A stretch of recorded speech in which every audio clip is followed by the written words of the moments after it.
जरा सोचिए, आप एक स्पेसक्राफ्ट में बैठे और ये स्पेसक्राफ्ट जा रहा है चांद पर।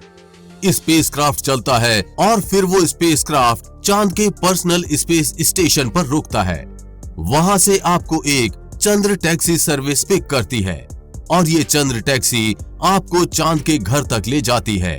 और फिर जैसे ही आप उस टैक्सी का दरवाजा खोलते हो, आप सीधा अपने आप को चांद पर मौजूद एक घर में पाते हो। रुकिए, ये सपना नहीं, सच है। अमेरिका का नासा 2025 तक इसको सच में बदल देगा। ये सिर्फ अगले 5 सालों में यानी 2030 तक होने वाला है, क्योंकि अमेरिका के नासा ने आर्टेमिस प्रोग्राम जो बनाया है। आर्टेमिस लेआउट के अनुसार अगर आप नासा के इस आर्टेमिस यान में चांद पर गए तो पृथ्वी से चलने के बाद 2 दिन बाद आप चांद पर होंगे। सबसे पहले आपका स्पेसक्राफ्ट चांद के पर्सनल ISS लूनर गेटवे से जुड़ेगा। फिर उससे जुड़ा हुआ एक लूनर लैंडर आपको चांद की सतह पर मौजूद प्राइमरी लैंडिंग जोन तक ले जाएगा। इस लैंडिंग जोन के पास प्रेशराइज्ड लूनर रोवर आपको ले जाने के लिए पहले से तैयार होगा। वो आपको करीब 500 से 600 मीटर दूर मौजूद एक लूनर कॉलोनी तक लेकर जाएंगे। ये चंद्र रोवर सीधा जाकर जुड़ेगा चांद पर मौजूद एक हैबिटेट से और आप एक सुरंग के माध्यम से चांद पर मौजूद घर में पहुंच जाएंगे। वहां जाते ही सबसे पहले दिखेगा एक सुंदर सा घर जो बिल्कुल पृथ्वी के घर जैसा दिखेगा। आप स्पेस सूट उतारेंगे और आनंद ले पाएंगे उन सब सुख सुविधाओं का जो पृथ्वी पर मौजूद घर में होती हैं। बस अंतर इतना है, अब आप पृथ्वी पर नहीं चांद पर हैं। जी हाँ, ये सपना नहीं, सच है। इसको हकीकत में बदलेगा नासा और नासा के इस पूरे प्रोग्राम का नाम है आर्टेमिस प्रोग्राम। इस प्रोग्राम के तहत नासा चांद के लिए 3 मिशन लॉन्च करेगा, आर्टेमिस फर्स्ट, सेकंड और थर्ड। आर्टेमिस फर्स्ट 16 नवंबर 2022 को लॉन्च होकर 11 दिसंबर 2022 को सफलतापूर्वक पृथ्वी पर आ चुका है। आर्टेमिस सेकंड के लिए 4 अंतरिक्ष यात्रियों के नामों की घोषणा हो चुकी है। इसको अगले साल 2024 तक पहुंचाने का प्लान है। फिर बारी आएगी आर्टेमिस थर्ड की, जो 2025 तक लॉन्च होगा और इसी के तहत करीब 53 सालों बाद इंसान वापस से चांद पर कदम रखेगा। आइए इस वीडियो में नासा के इस पूरे प्रोग्राम आर्टेमिस को अच्छे से समझाएंगे और बताएंगे कि चांद के दक्षिणी ध्रुव पर नासा इंसानों को ले जाकर ऐसा क्या करने वाला है जिसकी चर्चा अभी से पूरी दुनिया में हो रही है। तो चलिए जानते हैं क्या है आर्टेमिस प्रोग्राम। साल 1972 में अपोलो 17 के बाद से कोई इंसान चांद पर नहीं गया है। ऐसे में नासा दोबारा चांद पर मानव मिशन भेजने के लिए कमर कस चुका है। नासा की ऑफिशियल वेबसाइट की माने तो वो 2025 में आर्टेमिस मिशन को चांद की सतह पर उतारने वाला है। इस मिशन के अंतर्गत पृथ्वी की सबसे पहली महिला को चांद पर उतारा जाएगा। इससे पहले साल 1969 से 1972 के बीच नासा ने कई अपोलो मिशंस चांद पर भेजे थे। हालांकि इन सभी मिशंस में केवल पुरुष ही शामिल थे, उनमें कोई महिला एस्ट्रोनॉट नहीं थी। आर्टेमिस प्रोग्राम के तहत पहला मिशन लॉन्च हो चुका है। नाम है आर्टेमिस फर्स्ट। इसमें कोई इंसान को नहीं भेजा गया है, बल्कि एक रोबोट को भेजकर ये टेस्ट किया गया है कि ये रॉकेट चांद तक इंसानों को भेजने में सफल रहेगा या नहीं। नासा का ये पहला प्रयास सफल रहा। ये चांद पर नहीं उतरा, बल्कि उसके चारों ओर चक्कर लगाकर वापस लौट आया। आर्टेमिस फर्स्ट का लॉन्च 16 नवंबर 2022 को अमेरिकी समय अनुसार रात 1:47 पर कैनेडी स्पेस स्टेशन से दुनिया के सबसे ताकतवर SLS रॉकेट से लॉन्च किया। ये रॉकेट इतना ताकतवर है कि SLS रॉकेट जब कैनेडी स्पेस स्टेशन से लॉन्च हुआ तब आसपास का इलाका रोशनी में बदल गया था। इस रॉकेट को 5 सेगमेंट वाले बूस्टर से लॉन्च किया गया था, जिनमें से 4 में RS-25 इंजन लगे थे।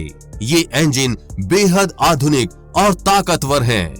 इस रॉकेट ने मात्र 90 सेकंड में वायुमंडल को पार कर लिया था।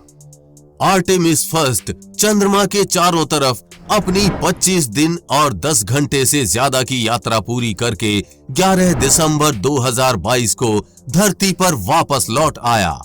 प्रशांत महासागर में गिरने के बाद इसे कैनेडी स्पेस स्टेशन ले जाया गया, जहां पर उसकी जांच पड़ताल हो रही है, क्योंकि इस स्पेसक्राफ्ट में अंदर एक मैनेक्विन बिठाया गया था जो कि एक इंसान के आकार का पुतला है।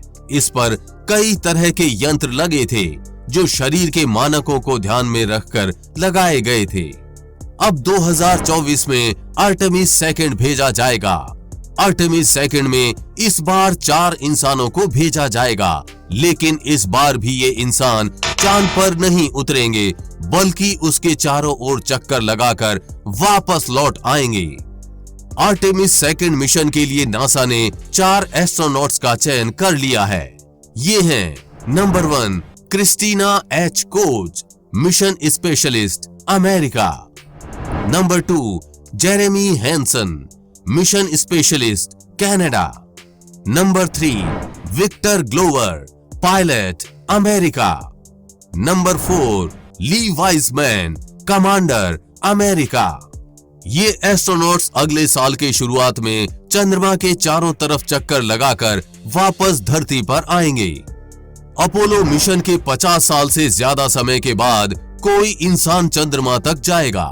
आर्टेमिस 2 एक फ्लाई बाय मिशन है, यानी एस्ट्रोनॉट्स ओरियन स्पेसक्राफ्ट में बैठकर चंद्रमा के चारों तरफ चक्कर लगाकर धरती की तरफ वापस चले आएंगे। इन चारों एस्ट्रोनॉट्स में एक कनाडा के हैं, बाकी 3 अमेरिका के हैं। 5 दशकों से ज्यादा समय के बाद आर्टेमिस 2 चांद की पहली इंसानी यात्रा होगी, लेकिन इस दौरान चंद्रमा पर एस्ट्रोनॉट्स की लैंडिंग नहीं होगी, यानी ये चारों एस्ट्रोनॉट्स चांद पर अपने कदम नहीं रखेंगे। आर्टेमिस 2 की यात्रा करीब 42 दिन की होगी। इस दौरान यान और एस्ट्रोनॉट्स करीब 21 लाख किलोमीटर की यात्रा करेगा। वापस लौटते समय लैंडिंग प्रशांत महासागर में कहीं कराई जा सकती है। इस मिशन की सफलता के बाद आर्टेमिस 3rd मिशन 2025 में भेजा जाएगा, जिसमें जाने वाले एस्ट्रोनॉट्स चांद पर कदम रखेंगे। इस मिशन की खास बात यह है कि नासा के एस्ट्रोनॉट्स केवल चंद घंटे चांद की सतह पर बिताकर वापस नहीं आएंगे, बल्कि वे लंबे समय तक वहां पर ल्यूनर बेस बनाकर रहने वाले हैं। इस दौरान एस्ट्रोनॉट्स चांद की सतह का बारीकी से अध्ययन करेंगे। नासा का प्लान है कि वो चांद पर माइनिंग भी करेगा। आपको बता दें कि मून की सतह पर platinum, silicon, iron, titanium, ammonia आदि जैसे कई बेशकीमती खनिज पदार्थ मौजूद हैं। इसके पश्चात चांद की सतह पर ल्यूनर बेस या ल्यूनर विलेज को तैयार किया जाएगा। ल्यूनर बेस को बनाने में बड़ी मात्रा में कार्गो की जरूरत चांद पर पड़ेगी। इस कारण आर्टेमिस मिशन भविष्य में काफी खर्चीला होगा। इसके खर्चे को कम करने के लिए नासा ने लूनर गेटवे का कॉन्सेप्ट सबके सामने रखा है। लूनर गेटवे एक तरह का स्पेस स्टेशन होगा जो चांद के चक्कर लगाएगा, जैसे अभी इंटरनेशनल स्पेस स्टेशन पृथ्वी के चक्कर लगा रहा है। ऐसे ही ये चांद का स्पेस स्टेशन होगा। चांद पर भेजे जाने वाले सभी स्पेसक्राफ्ट को लूनर गेटवे से जाकर जुड़ेंगे और फिर उससे जुड़ा हुआ एक ल्यूनर लैंडर आपको चांद की सतह पर मौजूद प्राइमरी लैंडिंग जोन तक ले जाएगा, जो चांद के साउथ पोल पर होगी, जहां अभी हमारा चंद्रयान 3 गया हुआ है। ल्यूनर गेटवे में ईंधन पर आने वाला खर्चा काफी कम हो जाएगा। फिलहाल जो प्लान है उसके मुताबिक एस्ट्रोनॉट्स को चांद के दक्षिणी ध्रुव के पास उतारा जाएगा, जहां पर वो 2 हफ्ते बिताएंगे। इस दौरान चंद्रमा पर पानी की खोज की जाएगी। अगर पानी मिलता है तो चांद से मंगल के लिए रॉकेट लॉन्च किए जा सकेंगे। यानी धरती से मंगल के बीच चंद्रमा एक मिडवे की तरह इस्तेमाल होगा। इंसानों को स्थायी तौर पर चंद्रमा पर रहने के लिए रहने की जगहें बनानी होगी, जिसके लिए खनन करना होगा। इसके अलावा कई तरह के वैज्ञानिक प्रयोग करने होंगे। नासा ने कहा कि ये हमारा पहला कदम है इंसानों को चंद्रमा पर टिकाने की। अगर एक बार सफलता मिल गई तो चांद पर हम इंसानी बस्ती बसा देंगे। आर्टेमिस प्रोग्राम के बारे में आपको ये जानकारी कैसी लगी और आप आर्टेमिस प्रोग्राम के बारे में और क्या जानना चाहते हैं, नीचे कमेंट बॉक्स में लिखकर बताना ना भूलें। हम उम्मीद करते हैं कि आपको ये जानकारी अच्छी लगी होगी। अगर जानकारी अच्छी लगी हो तो इस वीडियो को अपने दोस्तों और रिश्तेदारों में जरूर शेयर कीजिए। आगे भी ऐसी इंफॉर्मेटिव वीडियोस आती रहेंगी, इसलिए अपडेटेड रहने के लिए चैनल को सब्सक्राइब करके बेल नोटिफिकेशन ऑन जरूर कर लें। वीडियो को लाइक करना ना भूलें। जल्द ही मिलेंगे ऐसी ही इंफॉर्मेटिव वीडियोस के साथ और आपको कुछ अच्छा सिखाएंगे। तब तक के लिए जय हिंद, जय भारत।